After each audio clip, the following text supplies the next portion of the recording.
Welcome to the math class. तो आज के लेक्चर के अंदर हम 3.3 के क्वेश्चन नंबर 4 से बात शुरू करेंगे। 4, 5, 6, 7 को हमने इस एक्सरसाइज को कंप्लीट करना है। तो चलें शुरू करते हैं 3.3 एक्सरसाइज के क्वेश्चन नंबर 4 के साथ। उसकी स्टेटमेंट कुछ यूँ है मेरे पास कि उसने क्या गिवन दैट द फंक्शन, एक फंक्शन आपको गिवन है F of X equal to A X plus B plus one. ये एक ऐसा फंक्शन है, ठीक है। उसकी कुछ वैल्यूज़ गिवन है, कुछ नंबर्स के ऊपर आपको वैल्यूज़ बता दी। तो सबसे पहले मैं यहाँ पर लिख रहा हूँ कि मेरे पास जो फंक्शन गिवन है एफ ऑफ एक्स वो इक्वल है A X plus B plus one. ये मेरे पास एक फंक्शन गिवन है और वहाँ पे कह रहा है ए बी जो है ना वो कांस्टेंट नंबर्स हैं और एफ ऑफ 3 की जो वैल्यू आती है वो किसके इक्वल आती है, वो 8 के इक्वल आती है। और एफ ऑफ 6 की वैल्यू किसके इक्वल आती है, 14 के इक्वल आती है। तो आपने यहाँ से वैल्यूज निकालनी है ए और बी की। तो इन्हीं दो कंडीशंस को मैं यूज़ करूँगा। तो पहले एफ ऑफ 3 को हम कैलकुलेट कर लेते हैं। एफ ऑफ 3 का मतलब यहाँ पर ये है कि आपने एक्स की जो वैल्यू है उसकी जगह पर 3 पुट कर देना है। तो एफ ऑफ 3 को मैं कैलकुलेट करता हूँ। ए इंटू क्या आ जाएगा, एक्स की जगह मैंने अभी बताया कि 3 पुट हो देना है, प्लस का बी और प्लस का 1 आ जाएगा। यहाँ से जब आप 3 को ए से मल्टीप्लाई करेंगे तो ज़ाहिर सी बात है 3 ए आना है और प्लस बी प्लस 1 आ जाएगा। अब सवाल में उसने जो कंडीशन दी हुई थी कि एफ ऑफ 3 का जो भी सोल्यूशन आएगा वो किसके इक्वल होगा, 8 के इक्वल होगा। तो मैं यहाँ से पुट कर देता हूँ फिर। इसका मतलब यहाँ पर ये हुआ कि 3a plus B plus one ये किसके इक्वल है, एफ ऑफ 3 के। तो एफ ऑफ 3 का सोल्यूशन क्या है, 8 है।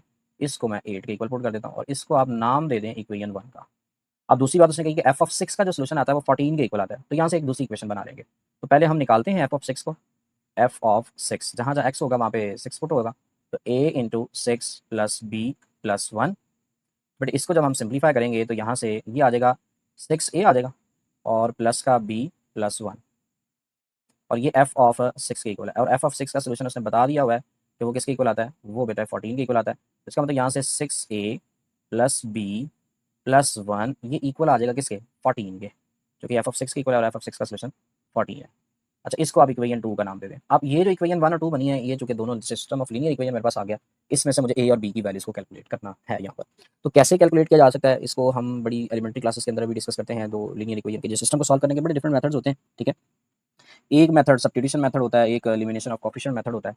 तो अगर तो मैं इसको कोफिशिएंट मेथड से अगर करता हूँ एलिमिनेशन से, इसके लिए आपको ना एक बात याद रखनी पड़ेगी कि एक तो ये जो इक्वेशन 1 और 2 है इनमें से किसी एक जो अल्फाबेट है वेरिएबल सपोज ये है, इसकी इस वैल्यूज़ के जो कोफिशिएंट हैं वो सेम होने चाहिए। किसी एक के सेम हो जाएंगे तो आप या तो इक्वेशंस को ऐड करेंगे या सब्ट्रैक्ट करेंगे। तो यहाँ देखिए इक्वेशन 1 और इक्वेशन 2 के अंदर एक वेरिएबल ऐसा है जिनके कोफिशिएंट सेम है, जो कि बी है। इसका कोफिशिएंट भी 1 है और इसका भी 1 है।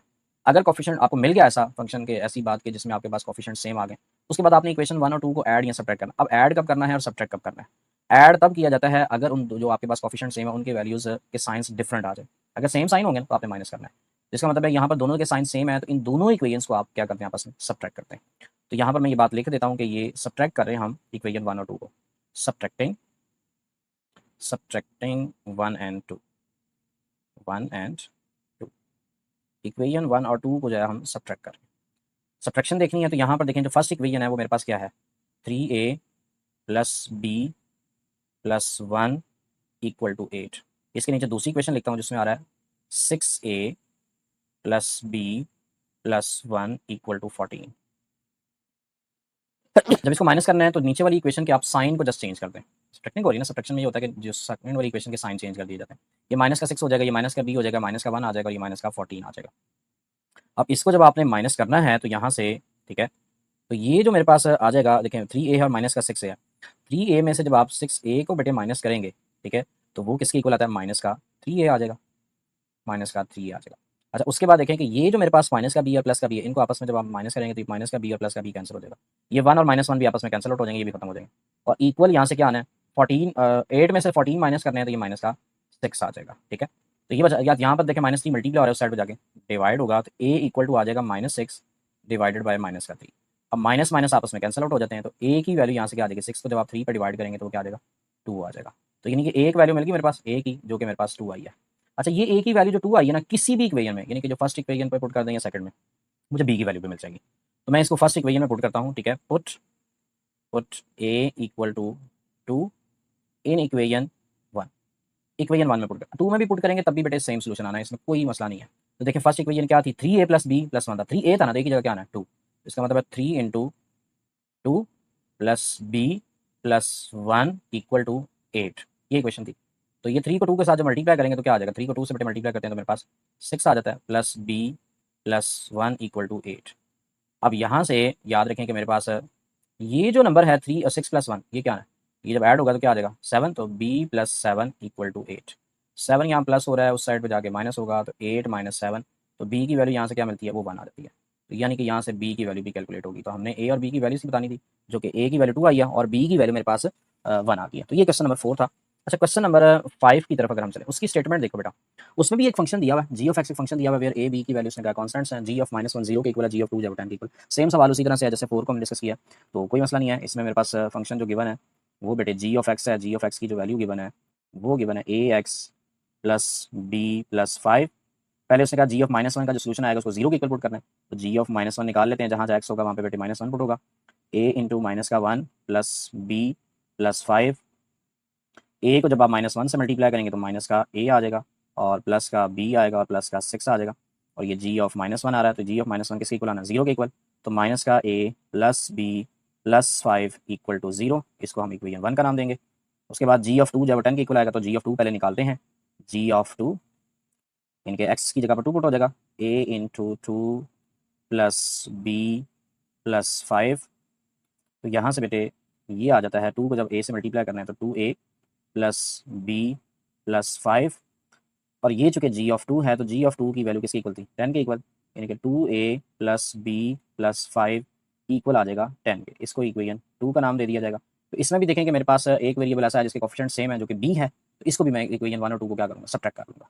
तो सब्ट्रैक्टिंग लिखते हैं यहाँ पर 1 and 2, subtracting subtracting 1 and 2 subtract करेंगे। सब्ट्रैक्शन का मकसद मेरा यहाँ पर ये होता है कि एक जो कोफिशिएंट, एक जो वेरिएबल होता है ना, वो खत्म हो जाता है। 1 और 2 का सब्ट्रैक्ट करें तो 1 वाली जो इक्वेशन है मेरे पास, माइनस का a प्लस का b प्लस का 5 इक्वल टू 0 है। सेकंड इक्वेशन में यहाँ पर लिखा हुआ है 2a प्लस का b प्लस का 5 इक्वल टू 10। जब माइनस करना है तो नीचे वाली इक्वेशन के जस्ट साइन ही चेंज करना है, यहाँ क्या आ जाएगा माइनस, यहाँ भी माइनस, यहाँ भी माइनस और यहाँ भी माइनस। ये माइनस का, ये माइनस का 2 है, तो क्या आ जाएगा माइनस का 3a। देखिए ना, माइनस माइनस का साइन आया तो वो प्लस हो जाते हैं। यहाँ से ये प्लस का ए है और माइनस का, प्लस का बी और माइनस का बी है, ये तो दोनों कैंसिल हो जाएंगे। प्लस का 5 है, माइनस का 5 है, ये कैंसिल हो जाएंगे। 0 में से जब -10 करेंगे तो बेटे माइनस का 10 बचता है। अब ये माइनस का 3 यहाँ पर बेटे मल्टीप्लाई हो रहा है, तो इस साइड पे आगे क्या होना है, डिवाइड। ए इक्वल टू आ जाएगा यहाँ से -10 डिवाइडेड बाय माइनस का 3, माइनस माइनस कैंसिल हो जाएंगे, तो ए की वैल्यू यहाँ से आ जाएगी 10/3। ए की वैल्यू यहाँ से मुझे मिल गई है जो कि 10/3 है। अब दूसरी वैल्यू मुझे निकालनी है बी की, तो ये जो ए की वैल्यू आई है ना, किसी भी इक्वेशन में आप पुट करते हैं, ऊपर जो आपने इक्वेशन 1 निकाली है उसमें करते हैं या 2 में पुट करते हैं, ठीक है। जहाँ पर ए होगा वहाँ पे 10/3 पुट हो जाएगा, तो वो वैल्यूज भी कैलकुलेट हो जाएंगी। तो मैं 1 में ही पुट कर रहा हूँ, तो यहाँ पर put A equal to 10/3 in equation 1। Equation 1 की जो वैल्यू है मेरे पास वो क्या है कि उसमें उसने ये वैल्यू दी है, माइनस का A plus B plus 5 equal to 0 है। तो माइनस का ए की जगह आ जाएगा माइनस का 10/3 होगा, और प्लस का बी प्लस का 5 इक्वल टू 0। ये तो बी को सेपरेट कर लेते हैं, बाकी सारी वैल्यू साइड पे ले जाते हैं। ये माइनस का 10/3 इधर आके प्लस का 10/3 हो जाएगा, प्लस का 5 माइनस का 5। अच्छा, इसको जो है ना सब्ट्रैक्शन देनी है तो इसको कैलकुलेटर पर डायरेक्ट भी किया जा सकता है।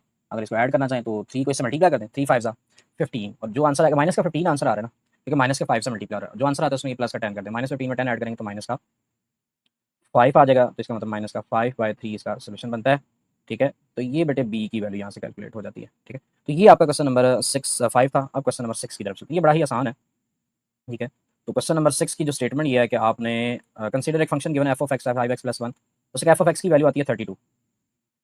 आपने एक्स की वैल्यू निकालनी है, एफ ऑफ एक्स की वैल्यू 32 है, तो इसका मतलब है ये 5x + 1 32 के इक्वल ही होगा, तो यहाँ से एक्स की वैल्यू बड़ी आसानी से निकलेगी। बड़ा सिंपल सा ये सवाल है।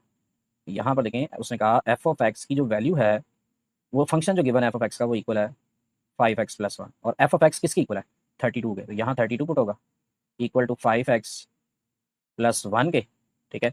अब यहाँ पर चूंकि एक्स की वैल्यू निकालनी है हमने, तो ये प्लस का 1 है तो यहाँ के आगे माइनस होगा इक्वल टू 5x। तो बेटे यहाँ से 32 में से 1 माइनस करेंगे तो 31 आ जाएगा। 5 यहाँ मल्टीप्लाई हो रहा है, इधर आगे डिवाइड होगा, तो इसका मतलब 31 को जब आप 5 पर डिवाइड कर देंगे तो एक्स की वैल्यू यहाँ से मिल जाती है, ठीक है, 31 डिवाइडेड बाय 5। तो इसको जो है ना फ्रैक्शन में जाने दें तभी ठीक है, डेसिमल में लिखेंगे तभी कोई मसला नहीं है। तो ये बेटे एक्स की वैल्यू कैलकुलेट होगी। तो चलें, इसका लास्ट क्वेश्चन है, इसका 7 वाला क्वेश्चन है, अब इसको डिस्कस कर लेते हैं। Question number 7। अब इसमें यह कंसीडर द फंक्शन, एक function given F of X is equal to C X square plus D, और जहाँ पर सी और डी की वैल्यू उसने कहा कांस्टेंट है, और एफ ऑफ 1 की वैल्यू 6 आती है और एफ ऑफ -2 की वैल्यू 10 आती है। Find the value of C and D. तो ये सेम उसी टाइप का क्वेश्चन है जो उससे पहले हमने 4 और 5 को डिस्कस किया है। तो फंक्शन जो गिवन है यहाँ पर, तो फंक्शन को मैं यहाँ लिख लेता हूँ। फंक्शन क्या गिवन है, एफ ऑफ एक्स, उसने कहा कि मेरे पास फंक्शन है सी एक्स स्क्वायर प्लस डी, ये चूँकि क्वाड्रेटिक फंक्शन है, ठीक है। तो एफ ऑफ वन की जगह पर एफ ऑफ एफ वन निकाल लेते हैं, यानी कि एक्स की जगह पर वन आ जाएगा, सी इंटू वन का स्क्वायर प्लस डी। तो ये सी का वन का स्क्वायर तो वन ही है ना, तो इसका मतलब सी प्लस डी आ जाएगा, और एफ ऑफ वन के इक्वल है। और एफ ऑफ वन की वैल्यू किसके इक्वल उसने बताई है, सिक्स के। तो यहाँ से मैं एफ ऑफ वन की जो वैल्यू आई इसको सिक्स के इक्वल पुट कर देता हूँ, यानी कि सी प्लस डी जो है ये सिक्स के इक्वल आ जाएगा। इसको इक्वेशन वन का नाम देंगे। उसके बाद एफ ऑफ माइनस टू उसने टेन के इक्वल कहा है, तो एफ ऑफ माइनस टू निकालते हैं पहले, फिर उसको टेन के इक्वल पुट कर लेंगे, यानी कि सी इंटू माइनस टू का square plus D. Minus two का स्क्वायर फोर आ जाएगा, स्क्वायर हमेशा पॉजिटिव आता है, ये फोर सी प्लस डी आ जाएगा, और ये एफ ऑफ माइनस टू है। और एफ ऑफ माइनस टू किसके इक्वल आना है, टेन के इक्वल, तो इसको हम टेन के इक्वल पुट करते हैं, यानी कि C four C plus D equal आ जाएगा टेन के। इसको इक्वेशन टू का नाम देंगे। तो देखें इक्वेशन वन और टू में सी डी के कोएफिशिएंट सेम है, तो इन दोनों को सब्ट्रैक्ट कर लेते हैं। तो यहाँ पर बात लिख लेते हैं, subtracting one and two, subtracting one and two, दोनों को हमने अब आप सब्ट्रैक्ट कर देना है। तो बेटे यहाँ से सी प्लस जो डी है उसको पहले लिख लेता हूँ फर्स्ट इक्वेशन को, सी प्लस डी इक्वल मेरे पास सिक्स के, और फोर सी प्लस का डी इक्वल है टेन के। जब सब्ट्रैक्ट करना है तो नीचे साइन चेंज करेंगे, माइनस, ये भी माइनस, ये भी माइनस। इसको जब आप माइनस करेंगे तो यहाँ से बेटे सी में से जब आप ऊपर की वैल्यू कुछ भी नहीं है तो इसका मतलब है वन होगी, ठीक है। तो सी में से फोर सी माइनस करना है तो माइनस का थ्री सी आ जाएगा। ये जो मेरे पास प्लस का डी है और यहाँ माइनस का डी हो चुका है, तो खत्म। सिक्स में से माइनस टेन करेंगे तो बेटे आ जाएगा माइनस का फोर। तो ये माइनस का थ्री यहाँ पर मल्टीप्लाई हो रहा है, इस साइड पे आके डिवाइड होगा, तो ये जो है सी इक्वल आ जाएगा माइनस का four divided by minus three. Minus minus से कैंसिल होगा, तो सी की वैल्यू यहाँ से मिल जाती है फोर बाय थ्री। एक वैल्यू यहाँ से मिल गई सी की। अब हमने डी की वैल्यू भी निकालनी है, ये डी की वैल्यू निकालने के लिए क्या करना है, जस्ट आपने ये पुट कर देना है किस में, इक्वेशन वन में। Put C is equal to four by three इसमें, इन इक्वेशन वन। वन में कर दें, टू में कर दें, कोई इशू नहीं है। तो वन वाली इक्वेशन है क्या, वन वाली इक्वेशन में C plus D equal to six है, तो सी की जगह क्या आना है, फोर बाय थ्री।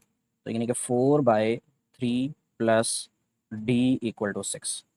तो four by three plus D equal to six है, तो यहाँ से देखें प्लस का फोर बाय थ्री तो जाके माइनस होगा, तो डी इक्वल आ जाएगा six minus four by three. इसको कैलकुलेटर से सॉल्व कर लें तभी सॉल्व हो जाएगा। सिक्स थ्री जा, अगर डायरेक्ट सॉल्व करना चाहें, सिक्स थ्री जा एटीन, एटीन में से सिक्स को माइनस कर, फोर को माइनस कर दें तो फोर्टीन आ जाएगा, तो फोर्टीन बाय थ्री। ये इसका जो ना सोल्यूशन है डी की वैल्यू का। तो ये बेटे क्वेश्चन नंबर 7 भी सॉल्व हो गया। तो आज के लेक्चर को हम यहीं तक वाइंड अप करते हैं, मिलते हैं फिर हम नेक्स्ट लेक्चर के अंदर। तो अपना ख्याल रखिएगा, ओके।